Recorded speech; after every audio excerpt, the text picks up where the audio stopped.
Hey guys, it's your favorite sisters with the Confessions of a Reluctant Caregiver podcast. On the show, you'll hear caregivers confessing the good, the bad, and the completely unexpected. You're guaranteed to relate, be inspired, leave with helpful tips and resources, and of course, laugh. Now, let's jump right in to today's guest confession. I like that you're looking off to the side. I know, I want it to look like, I don't know, debonair or mysterious. You know, we look good today compared to some days that we get on here. I know, I put on makeup. I did too. And I did my hair and everything. I thought you were going to say you brushed your teeth. I was like, I did brush my teeth, dude. But you know, we're not here to talk about our activities of daily living, although that is a common topic amongst caregivers. Also beauty regimen, because oh, that's true. If younger sister Emily was here, she would tell us that we both need more moisturizer. She would. And then she would say, where's the avocado? Yeah. Because she is all about a good, solid avocado facial. If you're a caregiver, just get some avocados. Avocado, like use the extra. Like whatever you don't eat, keep scraping. Yeah, just spread it on your face. Scraping. There is your caregiver tip for the day. That's what? Great. Done. Oh, wait, we should have an episode and we should talk to Maureen. Yeah. Today's the day. Let's talk to Maureen. You know, and Maureen was on the podcast and with the Heroes Caring for Heroes series. She was here with the Veterans Administration. Yeah. In that capacity. Yeah, but today she's not here in that capacity. The views and we're going to give this disclaimer. Maureen's with us to talk about her personal caregiving experience. Right. And the views that she expresses today are hers and hers alone and does not represent the VA. So we'll go ahead and put that out for everybody. And Maureen is definitely ready to share. And I am excited about it. She's fantastic. Jay, will you tell all of our listeners and viewers, because we are also on YouTube, yes. Will you share with them about Maureen? Oh, she's fantastic. So I love that first of all, I loved her bio. She sends in her caregiving story. Yeah. She just throws it out there. I am the third of 11 children. So your family it's got to have been like loads of fun. Maureen, though, she served in the U.S. Army as a counterintelligence agent. I love that. I think that sounds very mysterious. I know, she's super cool. We watched The Diplomat and all those those shows. I remember 24. Yeah. That's what I think. I think as, Maureen, like Kiefer yeah. Sutherland. She hides from her kids, obviously. 11 years she spent as a stay-at-home mom, and she's the spouse of a 21-year U.S. Army veteran. But this is how her story starts. Mm-hmm. Which sounds similar to yours. I'm ready. I never planned on having kids. I planned to be this super cool auntie who gave expensive gifts. She now has 3 kids. So, and I still have 2 dogs. Yeah, I know. Maureen, you did not follow plan. That's okay. It's okay. But all those children have autism, which is they're on the spectrum rather. And today, Maureen is here to talk about difficult things, which a lot of people are hesitant to share now. And we know that about isolation, about loss of purpose, about blame, about fatigue, about relationships, and about a lot of patience. And so much more is what I say. Maureen, we are so happy to have you here with us today because she's an open book. She is an open book and I can't wait to talk about everything. So, she third of 11 children. Yeah.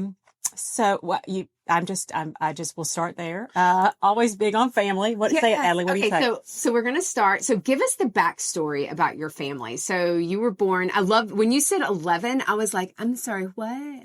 But then I remembered you're from Washington State and I'm like, that's not too far from some of the states that have tons of kids. Yeah. And so birth order is going to be important. So just, tell us about life growing up and then how you made your way, like work your way up to really that caregiving story.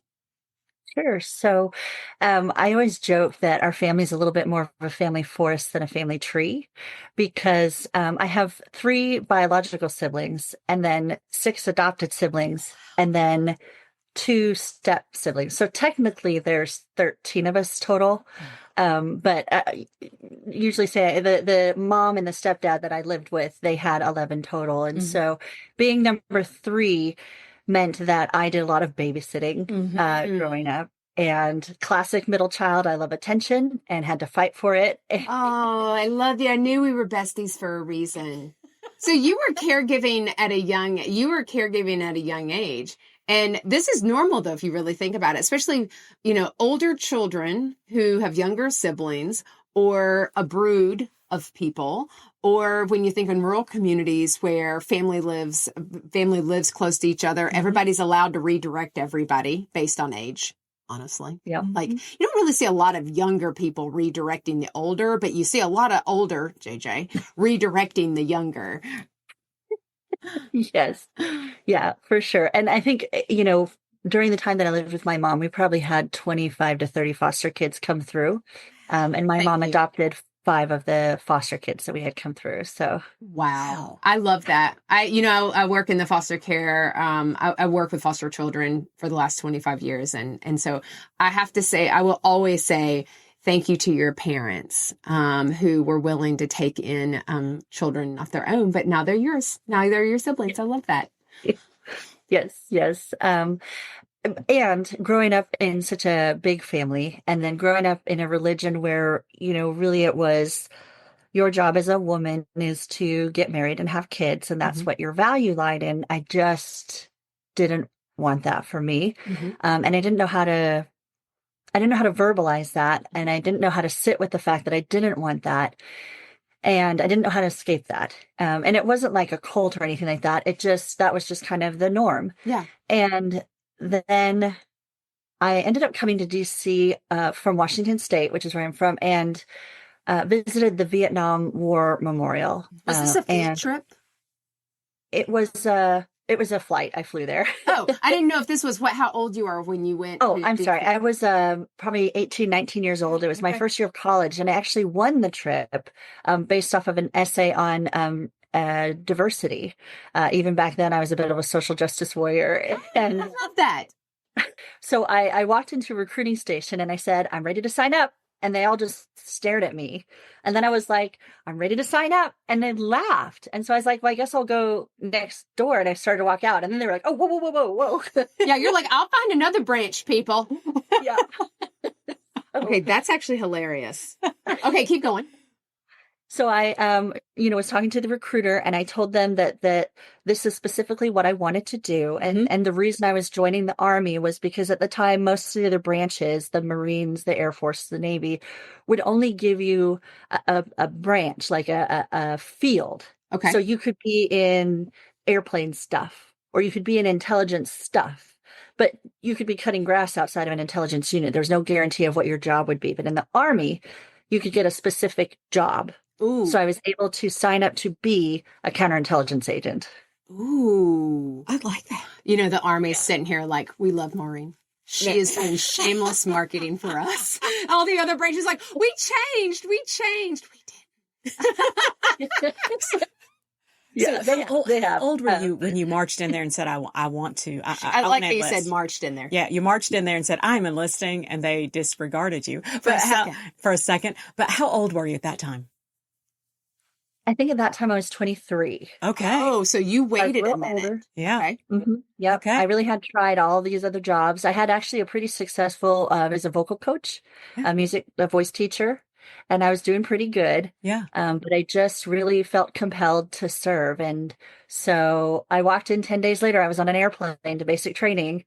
I'm not from a huge military family. Like a lot of them are legacy families. My grandparents all served, but many of them didn't choose to. They were drafted or whatever. Right. And no one in my parents' generation that I'm aware of served. So I wasn't brought up in a military lifestyle. So it was a total culture shock for me. Interesting. And so, and I loved serving in the military. And I thought I was going to be this really awesome, cool lady soldier who was going to do like these really cool James Bond things. I love that you immediately went there. I love that you did that because that would be me as well.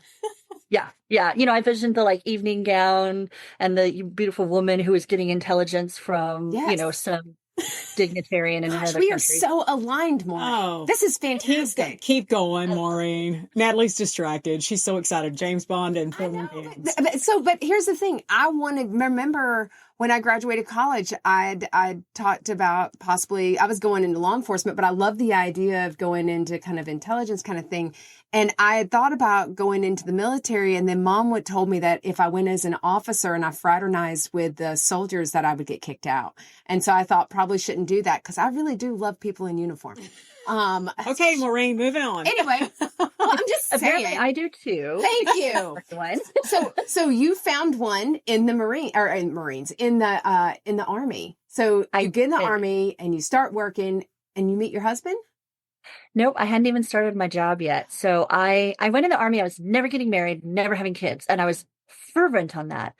And then I went to my job training school, which in the military, in the Army, they call AIT. Mm-hmm. And we were at this event where everyone was arguing, and I was really frustrated because no one was listening to each other. And it was, as soon as we finished what we did, it was a 3-day weekend. And I was like, you're wasting our time. I could be out doing what I want.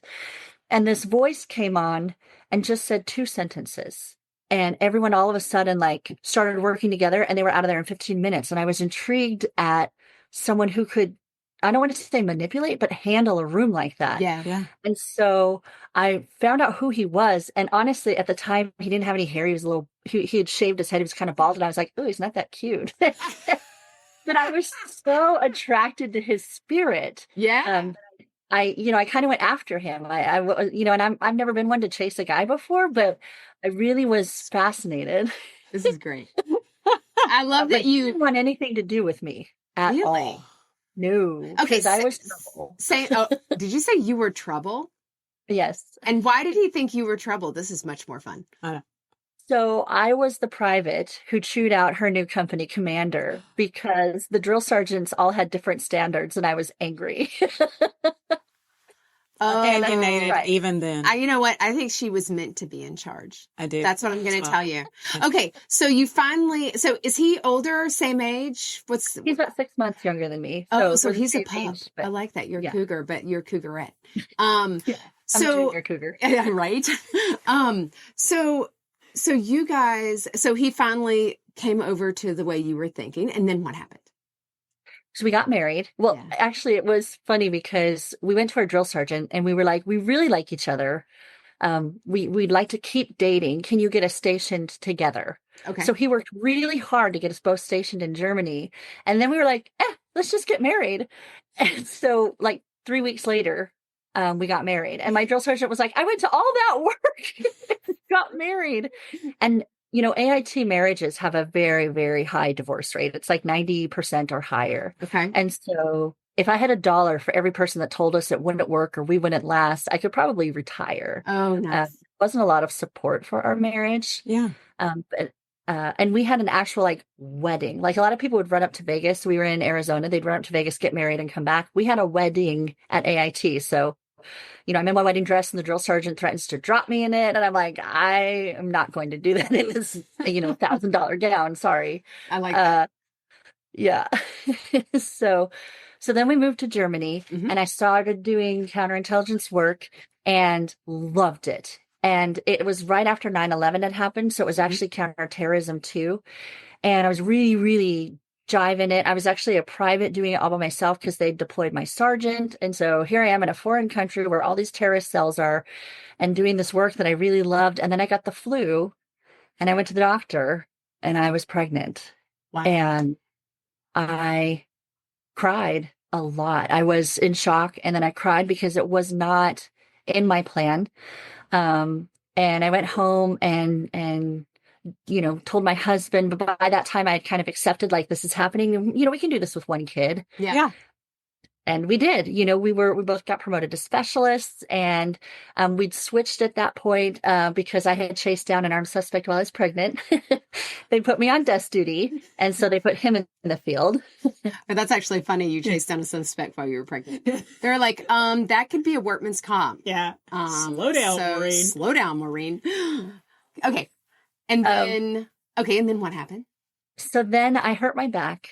I'd heard it in job training school, but it got worse and worse and worse. Huh. And so I went in to get an X-ray to see, what was going on. And they were like, "Well, we can't X-ray you today." And I thought, gosh, is the machine broken again? Because, military medical care wasn't what it is today. Right. And they were like, "Well, no, we can't X-ray anyone who's pregnant." And I was like, "Well, who's pregnant?"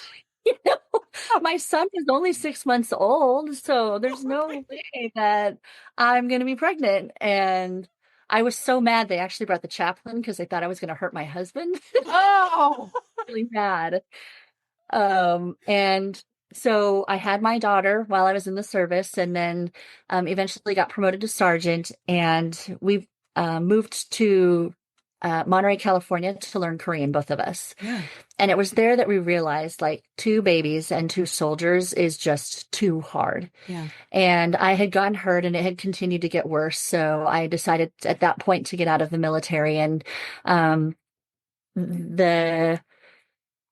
my husband offered to get out, which I really respect and admire that he did. But we knew that since I was hurt, I'd get disability pay, which was the only way that we could afford it. So there I was, a stay-at-home mom with 2 kids. wow. Lost everything that I'd waited so long for. And I love my kids and I loved them, but it was so hard. Yeah. I'm gonna take a break right now. Yeah. Because this is a good pause point. Yeah.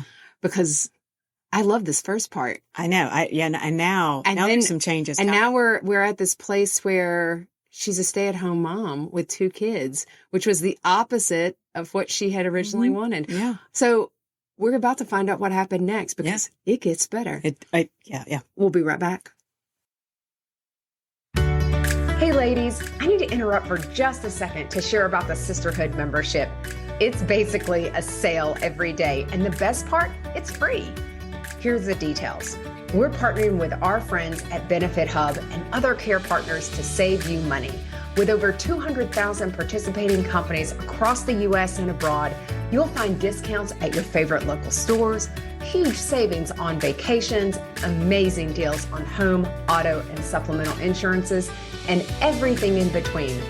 Go to confessionsofareluctantcaregiver.com to sign up, and then definitely tell your friends about it. They can join too. Trust me, there's a discount for everyone. And don't forget, it's free. Okay, back to confessing.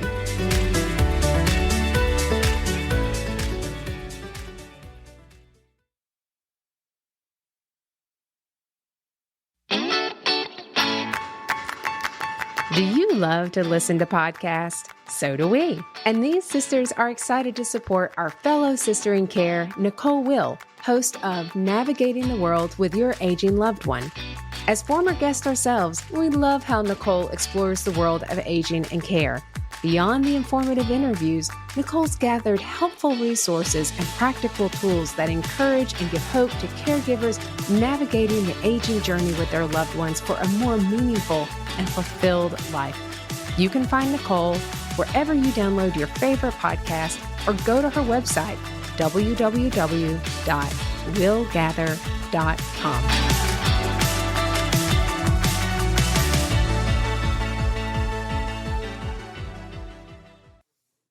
All right, everybody, we are back here with Maureen. Okay, if you missed that first 15 minutes, you need to Rewind. you need to rewind. Rewind. Okay, so we got 2 kids. She has stepped out of military life. She has left that because she's going to take care of these 2 kids. When she's on disability. She's on disability because she has hurt her back. Mm-hmm. But Maureen, something triggers. You are at home and your life has completely changed, but there has been something going on that you think, maybe it's because you and your husband are away from the kids so much. Tell us how that starts, because there's a lot of caregiving that begins that's different than just being a parent. Yeah. Sure. So, right at the time that I became a stay-at-home mom, the Army sent my husband overseas for 22 months. Of course. Of course, I'm alone. Judge and I are like, of course. Yeah. I think every military spouse or people who know us can. As they're all nodding like, yes. Mm-hmm. Uh-huh. And so, we had noticed our kids were not very well behaved. Mm-hmm. And we thought, well, that's probably because we worked very long hours. It was 14 to 16 hour days, a lot. And I even got, I moved home while he was gone to be near my family and, sat in the back row of my church and was just devastated that this was where I was, even though it was the exact opposite of what I'd wanted. And even got asked to leave the church because my kids were not behaving well. Mm. And so there was another mother there who had a little boy who was on the spectrum. Mm-hmm. And to me, autism, kind of had a stereotype at the time. Yes. It was kind of those kids that there was often a lot of moaning and they were very hard to, they tended to be running and misbehaving, but not in the way that my kids were very, very social. And so it didn't even occur to me to think that they were tested. I just thought they were poorly behaved because we hadn't been home to parent them a lot. And this mom came up to me and said, have you ever thought that maybe your children have autism? And I was like, well, no, they're social, they're verbal, they're just active. Yeah. And so they had a child find program in Washington State where you could get your kids tested for free. Yep. And we didn't have much money because I was a stay-at-home. My husband was only a sergeant. And so I went in to get my son tested, who was a little bit older, because he was much more withdrawn. And he would we had a little house, it was like 1,300 square feet. He would line his Matchbox cars up by size, shape, and color all around the house. And I thought that was how kids normally played with toys. Oh. He did empty with balls. I'm like, oh, I see that. Mm-hmm. Yeah. Yep. So, and autism wasn't the household word that it is nowadays. And so, while he was being tested, my younger daughter was just all over the place. And they were like, why don't we test her too? So they tested both of them and turned out that they both fell on the spectrum. And, what that first moment of diagnosis was both a relief. Yeah. Because maybe it wasn't me being an awful parent, but it was also grief because I knew that my life and their life was going to be a lot harder Mm-hmm. for the rest of their lives. And, I think it's hard sometimes for us as parents of special needs kids to admit that this isn't what we would have wanted for them if we could help it, and we know that I believe that God makes people the way they're supposed to be, but Mm-hmm. it's going to be hard. That's right. And we didn't have the services back then that we have nowadays, because this was about 20 years ago. Yeah. And so, I think you can tell I'm someone who loves to dig in and learn stuff. And so I just threw myself into learning about autism and how to parent these two special children. And the parenting styles that they taught back then didn't quite work with the children that I had. But I learned, the cool thing is at the time, our library had free parenting classes and they taught different styles. So there was oh gosh, I can't even remember the name, like The Incredible Years and Love and Logic. I was getting ready to say Love and Logic. Love and Logic Yeah, is evidence-based program that a lot of, and is still used extensively. Yes. So, and I came from a hitting household, right? My mom spanked us. My dad spanked us. That was how you disciplined children. That doesn't work with children on the spectrum. And I've never hit my kids. I don't believe in hitting, but it's definitely, the research has shown that hitting is not the right way to discipline a child on the spectrum. And so I had to really relearn how to parent. I had to learn everything that I could about autism, and really made that my quote unquote career, just caring for these kids and taking them into public. And a lot of it was just teaching the public, because Gabby, my middle, had such high sensory needs that we'd go to Walmart and she'd throw up because it just smelled so bad and it was so bright and so loud. She just couldn't handle it. Wow. And people would be like, why are you bringing your kids in public when they're sick? And it's like, they're not sick, and a lot of times children on the spectrum have a hard time potty training. And so my son would have an accident in the store and people would be like, how could you let this happen? What a bad mom you are. You should spank your kids. And I was just like, this is really hard. Yeah. No kidding. I want to jump back for just a second. I want to go back to that diagnosis day, because I hear you saying you want more for the kids. You got grief.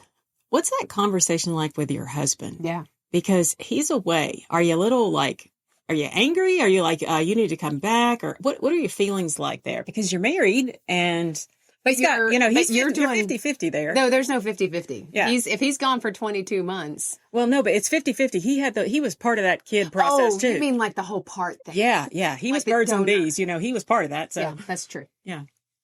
Yeah, we haven't really talked a lot about that. I don't know that I can share his perspective, but with mine, I didn't know that he really understood or believed it at first. I know that my parents and his parents struggled with it too. One of them, and I can't remember which set of parents it was, said that I was doing this because I needed attention while my husband was gone, that the kids were fine. And I was just, this is my cry for help. And that really struck me down a little, uh, that I would fake a diagnosis to get attention for my kids. Almost like And narcissism. so a lot of it was educating the older generation parents of how to grandparent these children, and it was, they come from hitting. You can't hit my kids. It was, you have to explain what's going on. You have to be really patient. My daughter screamed a lot. We didn't know for a long time that she was hard of hearing. Her ears had clogged with wax, but we didn't have the language to fix it. So she screamed to communicate. And my stepdad would walk around with his ears plugged, or he'd just leave and go upstairs whenever I came over with my kids, which he was doing it for his own mental health, but man, did it hurt, and a lot of people that I would have loved to have made friends with just couldn't handle the challenges that my kids came with. And so it was hard to find people that would be around me and my kids because they were hard. And I was tired, I was pretty burned out. Caring for them all the time it's a lot of work, and we called it playtime, but I would always try to find activities that would meet their sensory needs and gaps. But that was fun. But it was, you can't just sit down and talk over a glass of wine with a friend. That's not going to happen. You're going to be interrupted a gazillion times. And so a lot of people just didn't have the patience for that. And the thing is that's so interesting is that you were living in Washington State at the time, which is a very progressive from a mental health standpoint. A lot of best practice in mental health and behavioral health comes out of Washington, California, Colorado, New York. That you see these states that are very progressive. And even then, just because your state is progressive doesn't mean that the people who around you understand it. Because you're exactly right. It took for a long time. It took a long time to get spectrum services like ABA services, for example, covered by health insurance. And because a lot of people are just, these are willful children. And, but the number, autism is the fastest growing, in case you didn't know, fastest growing designation for, of all the special education diagnoses, on the IEPs, fastest growing in the United States. Wow. And so they're identifying kids, but that's now, like you're saying 20 years ago. And so I think about like how you're having to engage in school with ensuring that they're there.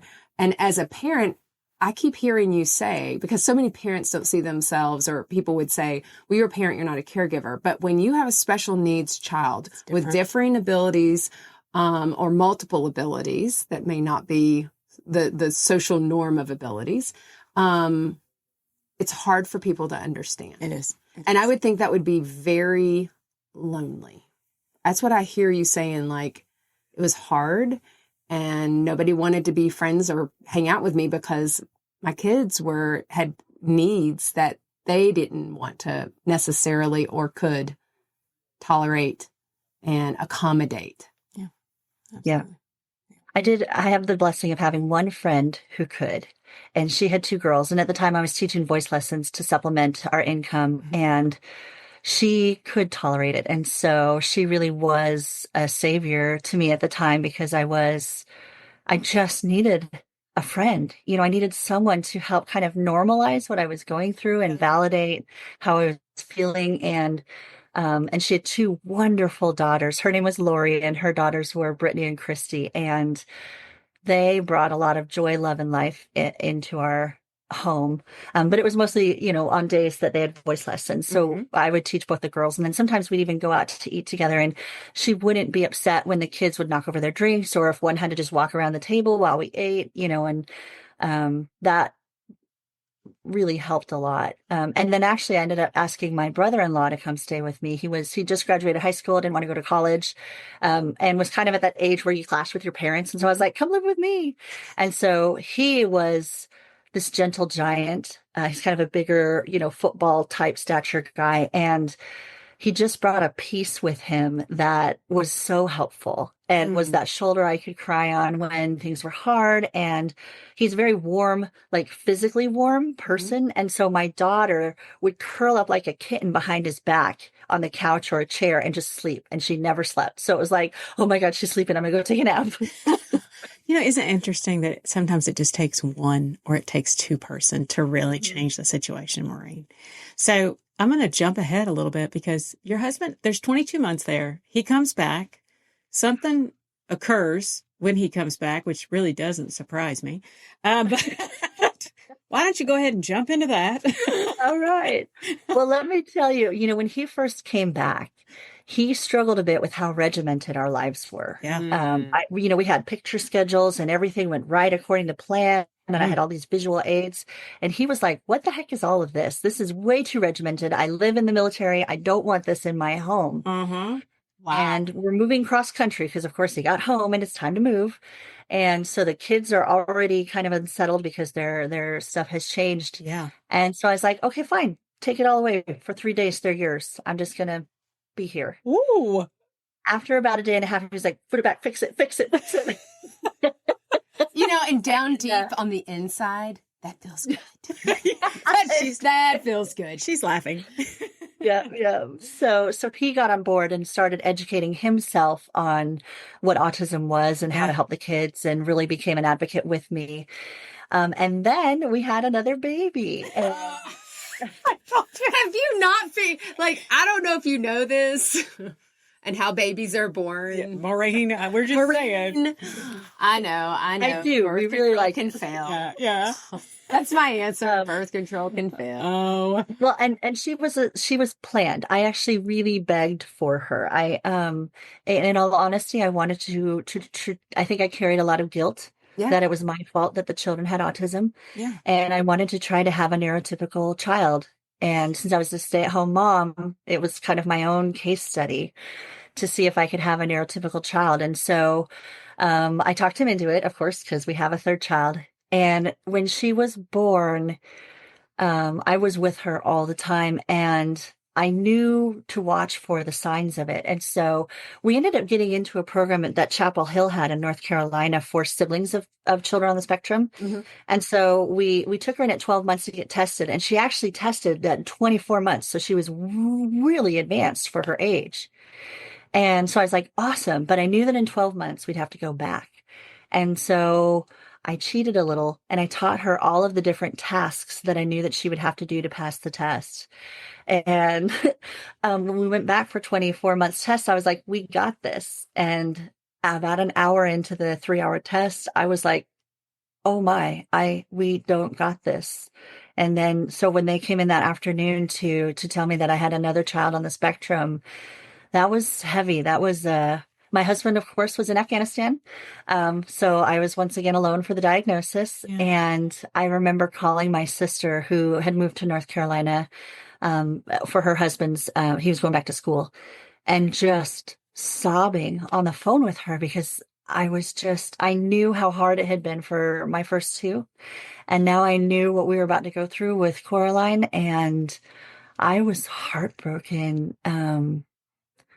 And I remember having a conversation with God, like, is it me? Am I just a really bad parent? And I really felt a strong conviction that wasn't it at all. That's just insecurity. And so I called my husband in Afghanistan to tell him, and I will tell you the line that he said, because I've always been impressed by his mind, was, well, who better than us to raise another child with autism? Oh. And he was so right, because we already knew what to do. Oh. And they're all thriving now. They are, if you meet them, they are the most loving, kind, independent kids you're going to meet. Most people wouldn't know that they had autism unless you were really looking for the signs, because we did put a lot of work into them. And it was a moment, though, to have 3 children, 2 girls on the spectrum was was a moment of acceptance. Like, okay, here we go. Buckle up, Buttercup. It's about to get really exciting. Oh, and I'm gonna stop us right there for the break. Yeah. Because you said buckle up, Buttercup. Yeah. That is break worthy. Yes. So, okay, we'll be right back. I don't know about you, but my inbox is always cluttered with useless emails. But there's one I always open, the Confessions of a Reluctant Caregiver newsletter. You may say, Natalie, what makes yours so special? Well, I'm biased, but don't just take my word for it. Here's what our subscribers say they love. First, it comes once per month, and you can read it in under 5 minutes. Next, you'll find amazing tips and resources to use in your everyday life. And who doesn't love a recommendation? These sisters do, which is why we share sister-approved products and discount links to save you time and money. And of course, you're first to know about the upcoming month's confessions. Just like our show, you're guaranteed to relate, be inspired, leave with helpful tips and resources, and of course, laugh. Go to our website, confessionsofareluctantcaregiver.com, to sign up for our newsletter today.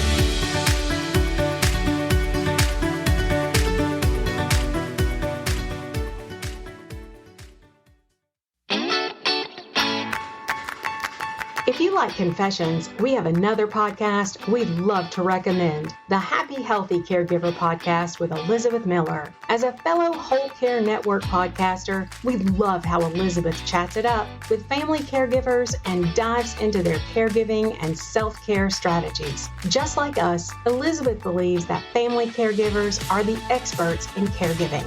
Beyond the informative conversations, Elizabeth reveals the tried and true resources and practical self-care tips that empower caregivers to prioritize their health and happiness.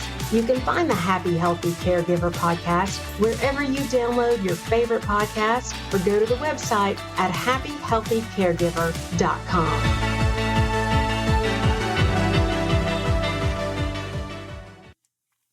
All right, everybody, we are back here with Maureen. Maureen, your story is your husband saying, who better than us to raise another child with, it put chills on my arms, to raise another child with autism. So I love that, someone that's on the spectrum. So I do want to touch on, because you are part of Heroes Caring for Heroes. Your husband is, he was in the military for 21 years. And how old are the kids now, first of all? How old are your kids? Sure. So I have a 21-year-old, a 20-year-old, and a 14-year-old. Okay, first of all, that's a lot of fun. So you've got a lot of transition here. You have these 3 kids. Of course, you have military life. Your husband has got 21 years in the military. Tell me about all this mixture, because we always talk about, and obviously he was deployed multiple times.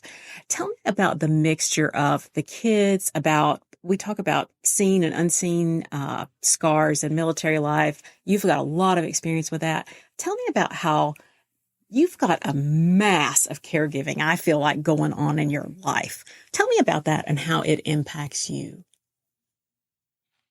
That's a good question. I think one of the hardest things for me transitioning from being a soldier to being a military spouse was how invisible I became suddenly. Yeah. I definitely felt like the baggage that came with my husband rather than something that mattered to the military. And so I tended to live off post. I tended to stay away, because military families can be, it's a lot different now because most people live off post, but back then most people lived on post. Yeah. And, if your kids misbehaved in public, if you showed up with curlers in your hair and in your bathrobe, like, it was going to get back to your husband and his commander. Yeah. And so I just couldn't handle all the scrutiny. So I always lived off post, which was kind of lonely. And then, there wasn't the services that they have now, like the military family life centers. They didn't have that back then. Mm-hmm. And so I felt sometimes like, a little helpless because I didn't know how to go get the services that I needed, that I knew my kids needed, and had to go find parents who weren't in the military to find pathways to the services that the kids needed. So, ABA wasn't a thing at the time for my older two. So we ended up in speech therapy, occupational therapy, and physical therapy, which between the 2 kids, I had 18 appointments a week. Wow. And it was just back and forth and back and forth. And then all of the appointments came home with homework, quote unquote homework for the kids. And so there was never downtime. I couldn't go on vacation. I couldn't take a mom vacation because there wasn't anyone who had the skills to take care of my kids. I couldn't go to work because there weren't daycare centers where the staff were trained in kids with special needs. And so it was exhausting. I definitely suffered from some caregiver fatigue. I was just tired and depressed and lonely and I didn't know that was a thing. I didn't know I was a caregiver. I was just a parent, trying to do her job. And I didn't know caregiver fatigue was a thing. I just thought that I was this bad mom because there were times I just wanted a break, Yeah. I needed a moment. I couldn't even go to the bathroom by myself, which many moms deal with, whether their kids are special needs or not. But it wasn't because my kids wanted to be with me. It was because I was afraid of what they might do and I wasn't in the room with them. And Most so of that.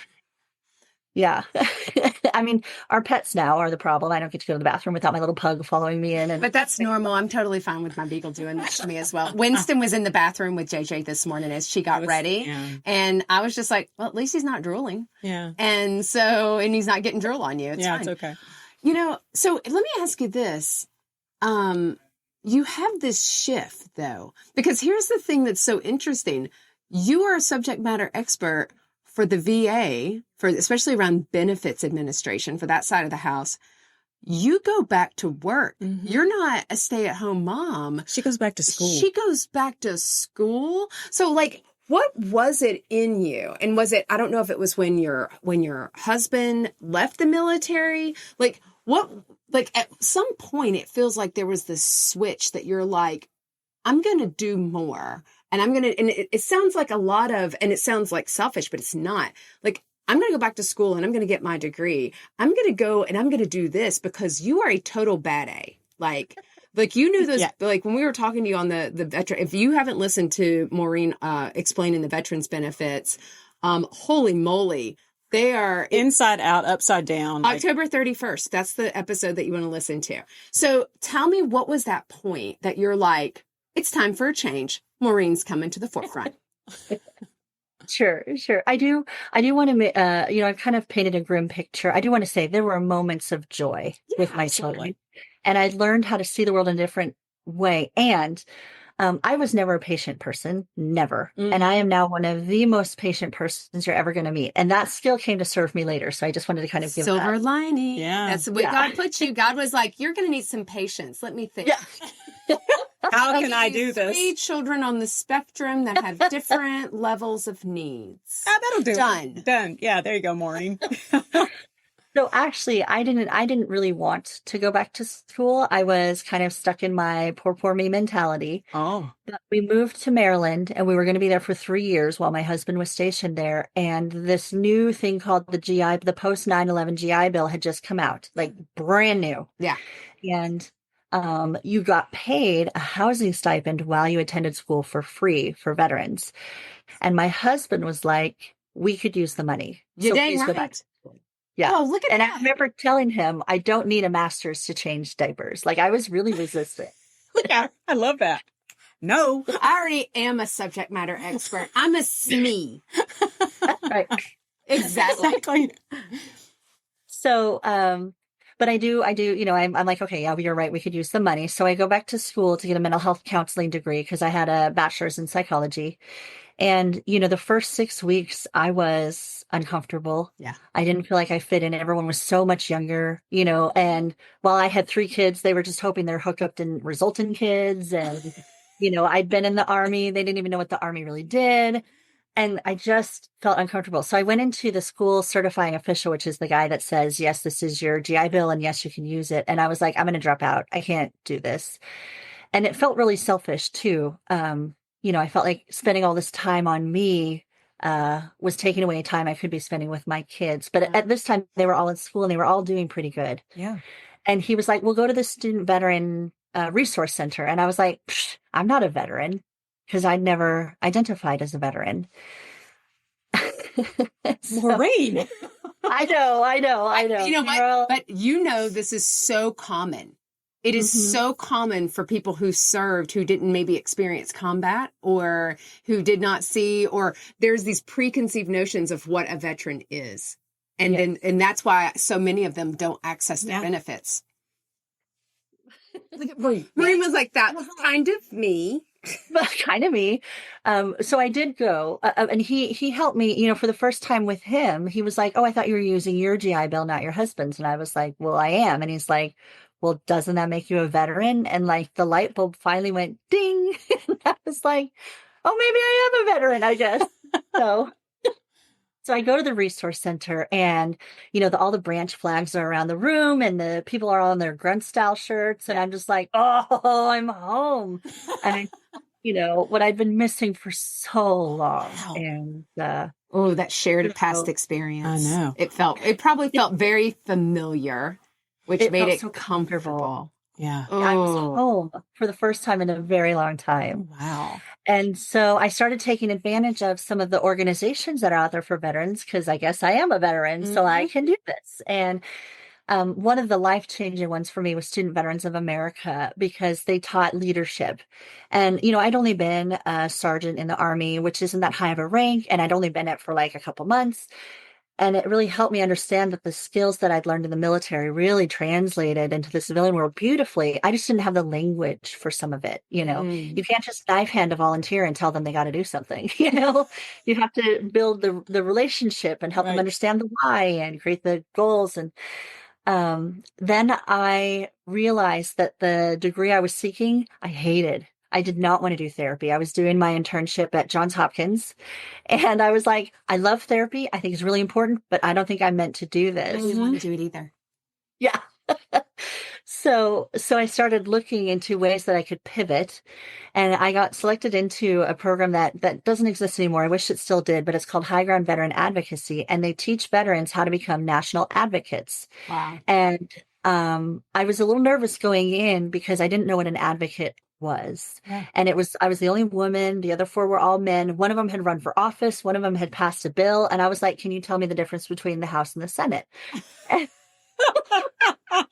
But I love that. But it turns out that those 11 years teaching the community about autism translated beautifully into Capitol Hill advocacy. And so my career just took off from there. Oh, I love it.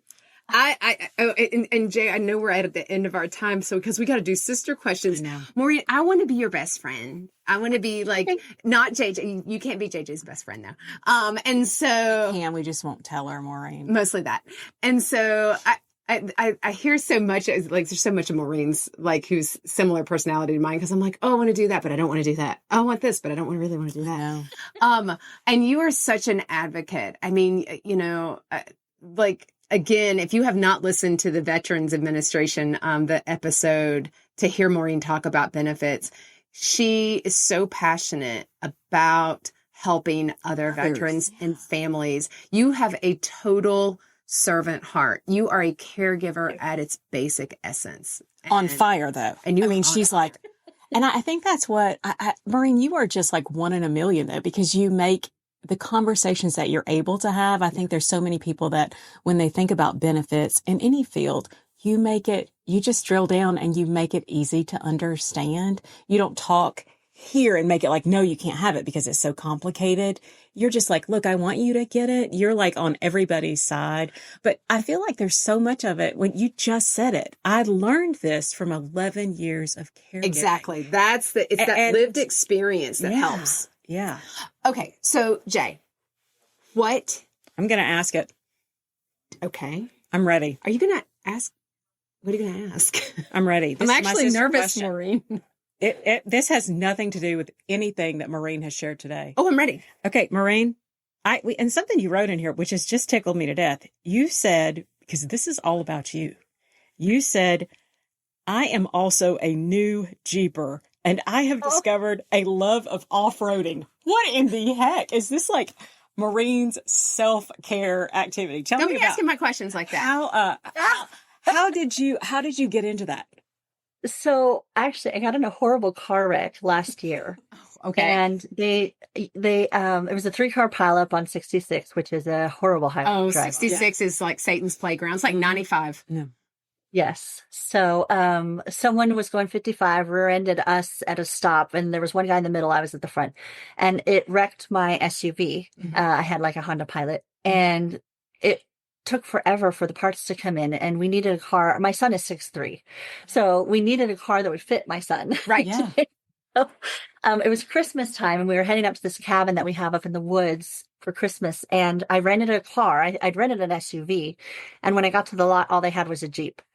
And so I was like, well, it's tall, it'll work. I'm assuming a Jeep And Wrangler. it was a Jeep Wrangler. It was So actually that's- Sahara. Okay. But I had so much fun driving it that we had a little Honda Civic that was kind of on its last legs. Yeah. And so it was in the shop and it needed some work. And my husband, who had taken it in, saw that there was a Jeep on the lot. And they were like, hey, could we trade in the Honda towards the Jeep? And they were like, sure, because he knew that I really enjoyed the Jeep. And so he calls me and he's like, get down here. So I come down. And here's this really sexy Jeep Wrangler.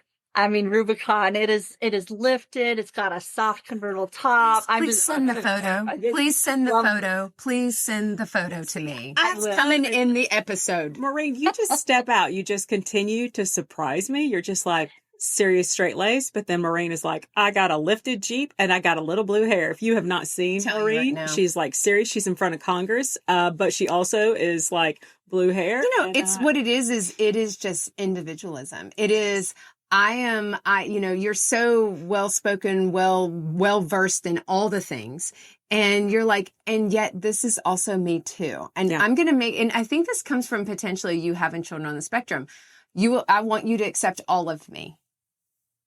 All of me, not just part of me. Mm-hmm. And I love your blue hair. Here's the bigger question is, do you have ducks in the front window? I do. I have about 30. I knew she'd have ducks. Anybody who loves a Jeep. I had a Jeep when I was growing up, and it used more oil than it did gas. It's true. But it was red. It was in 1991, and I was so cool. It had 31.5-inch tires on it. And I thought I was like a bad A. Yeah. And really, when I say it used more oil than gas, it really did. So it was only for a summer. It was fine. Okay. So here's my last question. Yes. Last question. Okay. I feel like this is the answer. What is your favorite guilty pleasure? Ooh, my favorite guilty pleasure. One thing. The one thing you do for yourself. I think it's the cabin. We have a little log cabin next to a river that we got for a steal. And anytime I can get there, it's like a soul recharger. My battery for everything just goes to full, and I'm ready to come back and tackle whatever difficult policy issue or challenging personality or, getting multiple agencies to work together on a topic. And it feels guilty to me because I don't work when I'm at the cabin. We go out to eat. The cabin takes like 10 minutes to clean before we leave. I don't do anything but just relax. And it feels very guilty because I'm just chillaxing. And I think as a caregiver, we get into go mode. Mm-hmm. And as a mom and as a working mom, I don't think that's exclusive to caregivers. And so to just sit and be and hear is heaven. I love that. You're fantastic. I have a couple. Let's do a lightning round. Yes. Because there were some questions that you wanted. And so we're going to do a lightning round, and we're going to do 120 seconds. Are you ready for a lightning round? I'm ready. What are some of the books you would recommend to caregivers and to others? Ooh. So two of my favorite books for parents with children under the age of teenagers is The Incredible Years and The Explosive Child. Love those. Oh, I've read that one. Okay. Okay, ready. Go, Jay. Parenting tricks you would recommend. Ooh, patience. I think stop fighting battles you don't need to fight. And the other thing would be find ways to make the work fun. I like that too. Yeah. Okay. There's 4 questions. Okay. How can friends of those in caregiving roles help support? Yeah. Oh, besides being there and accepting them as they are, don't ask them to go out without their kids. Invite the kids along or whoever they're caregiving for. A lot of friends would offer to take me out to drinks and I couldn't because I had the kids. And so make the person who they're caregiving for a part of the friendship and a part of the activities that you do. That would be one. And the other thing is educate yourself. Learn a little more about whatever diagnosis or illness that the person that's being caregived for has so that you can help support. And then don't ask, how can I help? Just offer, hey, can I pick up the kids? Could I bring you by dinner? Could I? Yep. Because you take the emotional work of thinking of how you can help me off the plate and I can just be thankful. Ooh, love that. Okay, Jay, last question. Reaching out for help. Where did you reach out for help? What would you recommend? A place to get help? For people on the spectrum, there are autism societies in every state. That is where I found a lot of help and support. For families in the military, use those resources that you have now. They're amazing. For families that don't have those resources and support, actually, surprisingly, Facebook has some amazing communities that you can reach out to for friendship, for support, for learning about or kind of validating what your experiences are like, because someone else is going to be writing about it too. Validation. I love that. Love it. Maureen, you are amazing. I'm so glad we're besties. I know. I'm so glad. I love what you guys are doing. Thank You are fantastic. Guys, thanks so much for listening to this episode. And we are so grateful to have Maureen on here to share her personal story. Yes. Again, her story only. Yes. Represented, her opinions are hers alone. Exactly. And very much like ours. Our opinions are ours. Absolutely. They are ours are our opinion. And so, guys, thanks so much for listening. Until next time, until we confess again, we'll see you next time. Bye-bye. Well, friends, that's a wrap on this week's confession. Thanks so much for listening in to the podcast. But before you go, please take a moment to leave us a review and tell your friends about the Confession Show. Don't forget, visit our website to sign up for our newsletter, as well as connect with us on Facebook, Instagram, LinkedIn, Pinterest, and Twitter. You'll also find the video recording of all our episodes on the Confessions website and our YouTube channel. We'll see you next Tuesday when we come together to confess again. Till then, take care of you. Okay, let's talk disclaimers. We are not medical professionals and are not providing any medical advice. If you have medical questions, we recommend that you talk with a medical professional of your choice. As always, my sisters and I at Confessions of a Reluctant Caregiver have taken care in selecting the speakers, but the opinions of our speakers are theirs alone. The views and opinions stated in this show are solely those of the contributors and not necessarily those of our distributors or hosting company.